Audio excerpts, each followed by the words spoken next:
ಕರ್ತನಲ್ಲಿ ಎಲ್ಲ ಪ್ರೀತಿಯುಳ್ಳ ದೇವಚಂದ್ರಿಗೂ ಯೇಸು ಕ್ರಿಸ್ತನ ನಾಮದಲ್ಲಿ ನನ್ನ ಮಧುರವಾದ ವಂದನೆಗಳು.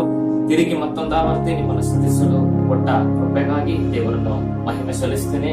ಮತ್ತು ಅದೇ ರೀತಿಯಾಗಿ ನನ್ನ ಸಂದೇಶ ಭಾಗಕ್ಕಿಂತ ಹೋಗೋದಕ್ಕೂ ಮುಂಚೆ ನಾವೆಲ್ಲರೂ ನಮ್ಮ ಕಣ್ಣುಗಳನ್ನು ಮುಚ್ಚಿ ದೇವರ ಸನ್ನಿಧಾನದಲ್ಲಿ ನಮ್ಮನ್ನು ತಗ್ಗಿಸಿಕೊಂಡು ಪ್ರಾರ್ಥನೆ ಮಾಡೋಣ. ನಮ್ಮನ್ನು ಬಹಳವಾಗಿ ಪ್ರೀತಿ ಮಾಡುವಂತ ಒಳ್ಳೆ ಪರಲೋಕ ತಂದೆಯಾದ ದೇವರೇ, ನೀವು ಕೊಡಲ್ಪಟ್ಟಂತೆ ಒಳ್ಳೆ ಸಮಯಕ್ಕಾಗಿ ನೆನೆಸಿ ನಿಮ್ಮನ್ನು ಕೊಂಡಾಡ್ತೇವೆ ಸ್ವಾಮಿ.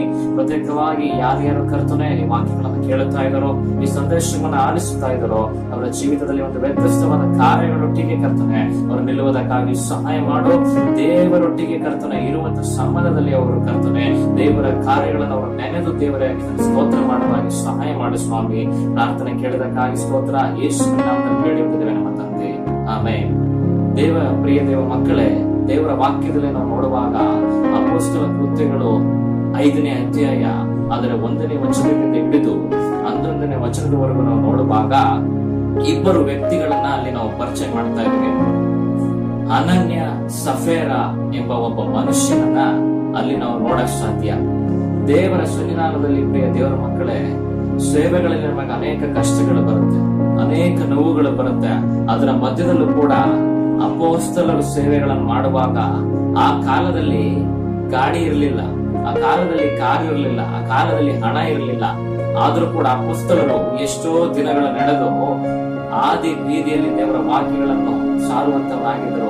ನಮ್ಮ ಜೀವಿತದಲ್ಲಿ ನಾವು ನೋಡುವಾಗ ದೇವರಿಗೆ ನಾವು ಕೊಡುವಂತ ತೀರ್ಮಾನವು ಎಷ್ಟು ಇಂಪಾರ್ಟೆಂಟ್ ಎಂಬುದಾಗಿ ನಾವು ನೋಡುವಂತವರಾಗಿರ್ತೇವೆ. ಅದೇ ನಿಮ್ಮದಾಗಿ ಹೇಳುವಂತದ್ದಾದ್ರೆ, ಅಪೊಸ್ತಲರೆಲ್ಲರೂ ಒಟ್ಟಾಗಿ ಸೇವೆ ಮಾಡುವಾಗ ಅನನ್ಯ ಸಫೇರಳು ತನಗಿದ್ದಂತ ಒಂದು ಭೂಮಿಯನ್ನ ಮಾರಿ ತನ್ನ ಹೆಂಡತಿಯ ಸಮ್ಮತಿಯಿಂದ ಒಂದು ಭಾಗವನ್ನು ಬಚ್ಚಿಟ್ಟು ಅನನ್ಯನು ಅಪೊಸ್ತಲ ಪಾದಗಳ ಬಳಿಯಲ್ಲಿ ತಂದು ಹಣವನ್ನು ಇಡುತ್ತಾ ಇದ್ದಾನೆ. ಆ ಹಣವನ್ನು ಇಟ್ಟ ಬಳಿಕ ಪೇತ್ರನವನನ್ನು ನೋಡಿ ಹೇಳ್ತಾ ಇದ್ದಾನೆ, ಅನನ್ಯನೇ, ನೀನ್ ಯಾಕೆ ದೇವರಿಗೆ ಸುಳ್ಳಾಡಿದ್ದಿ ಎಂಬುದಾಗಿ.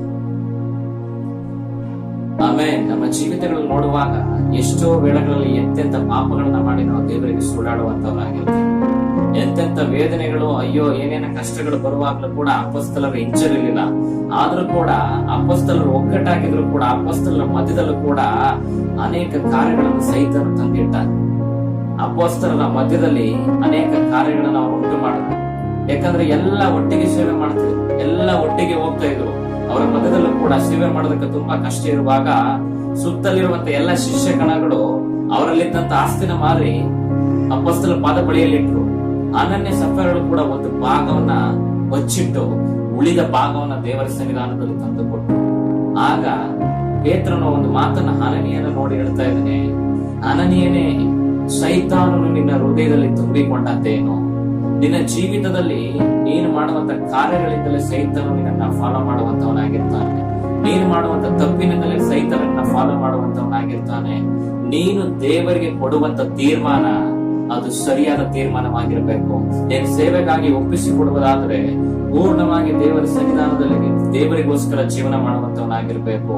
ನೀನು ಇಂತಗೆ ದೇವರಿಗೂ ಇಲ್ಲದಂಗೆ ಮನುಷ್ಯರಿಗೂ ಇಲ್ಲದಂಗೆ ಜೀವನ ಮಾಡುವಂತದ್ದಾದ್ರೆ ನೀನು ದೇವರ ಸನ್ನಿಧಾನದಲ್ಲಿ ತೆಗೆದುಕೊಂಡಂತ ತೀರ್ಮಾನ ಅದು ವ್ಯರ್ಥವಾಗಿರ್ತದೆ. ಅನನ್ಯ ಸಫೇರಳ ಜೀವಿತದಲ್ಲೂ ಕೂಡ ಅದೇ ನಡೀತು. ಯಾವಾಗ ಅವನು ದೇವರಿಗೆ ಮೋಸ ಮಾಡಿ ದೇವರಿಗೆ ಸುಳ್ಳನ್ನ ಹಾಡಿ ಅಪೊಸ್ತಲ ಮಿಕ್ಕಾದ ಒಂದು ಭಾಗವನ್ನ ಪಾದದ ಬಳಿಯಲ್ಲಿ ತಂದಿಟ್ಟು ಆ ಸೆಕೆಂಡ್ ಅಲ್ಲಿ ಅವನ ಹೆಣ ಸ್ಥಳದಲ್ಲಿ ಬಿತ್ತು. ಆ ಸೆಕೆಂಡ್ ಅಲ್ಲಿ ಅವನು ಸತ್ತು ಹೋದನು. ನಮ್ಮ ಜೀವಿತಗಳಲ್ಲಿ ನಾವು ಎಷ್ಟೇ ಪಾಪಗಳನ್ನ ಮಾಡಿದ್ರು, ಅಯ್ಯೋ ನಮ್ಗೇನು ಆಗೋದಿಲ್ಲ, ಪಾಪಗಳನ್ನ ಮಾಡಿ ಹೋಗ್ಬಿಡಣ, ಅಯ್ಯೋ ಸಂಡೆ ಒಂದು ವಾರ ಚರ್ಚ್ಗೆ ಹೋಗ್ಬಿಡಣ, ಪಾಪನೆಲ್ಲ ಅರಿಕೆ ಮಾಡ್ಬಿಡಣ. ನೀನ್ ದೇವರು ಕೊಡುವಂತ ತೀರ್ಮಾನ ಸರಿಯಾಗಿದ್ರೆ, ನೀನ್ ದೇವರು ಕೊಡುವಂತ ಒಂದು ಕಾರ್ಯಗಳು, ನೀನ್ ದೇವರಿಗೆ ನಡೆಯ ರೀತಿ, ನೀನ್ ದೇವರಿಗೆ ಬದುಕುವ ರೀತಿ, ದೇವರ ಸನ್ನಿಧಾನದಲ್ಲಿ ಜೀವಿಸುವ ಒಂದು ಕಾರ್ಯ ನಿನ್ನೊಳಗಿರುವುದಾದ್ರೆ ದೇವರು ನಿನ್ನಲ್ಲಿ ಮಹತ್ವದ ಕಾರ್ಯಗಳನ್ನು ಉಂಟು ಮಾಡ್ತಾನೆ. ಅನನ್ಯ ಸಫೇರಳ ರೀತಿಯಲ್ಲಿ ನಿನ್ನ ಜೀವಿತವೂ ಕೂಡ ದೇವರಿಗೆ ಕೊಟ್ಟ ತೀರ್ಮಾನಗಳಲ್ಲಿ ಬಿದ್ದು ಹೋದ್ರೆ ನಿನ್ನ ತೀರ್ಮಾನಗಳನ್ನು ದೇವರು ತೆಗೆದುಕೊಳ್ಳುವುದು. ನೀನು ಕೊಡುವಂತ ತೀರ್ಮಾನ ಯಾವಾಗಲೂ ದೇವರ ಸನ್ನಿಧಾನದಲ್ಲಿ ಸರಿಯಾಗಿರ್ಬೇಕು. ಆಮೇಲೆ ಅಯ್ಯೋ ಮಾಸ್ಟ್ರೇ, ನಾವೆಲ್ಲ ಚೆನ್ನಾಗಿದ್ದೇವೆ, ನಮ್ಗೇನ್ ಕಷ್ಟನೇ ಇಲ್ಲ. ನಿನ್ ಜೀವಿತದಲ್ಲಿ ನೀನ್ ಏನೇ ಚೆನ್ನಾಗಿರ್ಬೋದು, ಸಭೆಗೆ ಹೋಗೋ ವಿಶ್ವಾಸ ಆಗಿರ್ಬೋದು, ಸೈತನನು ಕೂಡ ಅಂತವ್ರನ್ನೇ ಹುಡುಕುವಂತವನಾಗಿದ್ದಾನೆ. ಆಮೇಲೆ ನಮ್ಮನ್ನ ಯಾರು ನೋಡ್ತಾ ಇಲ್ಲ. ನಾವು ಹೆಂಗ್ ಬೇಕಾದ್ರೂ ಪಾಪ ಮಾಡ್ಬೋದು, ಹೆಂಗ್ ಬೇಕಾದ್ರೂ ಜೀವಿಸ್ಬೋದು, ನಾವ್ ಯಾರ ಕಣ್ಣಿಂದ ಬೇಕಾದ್ರೂ ತಪ್ಪಿಸ್ಕೊಡ್ಬೋದು.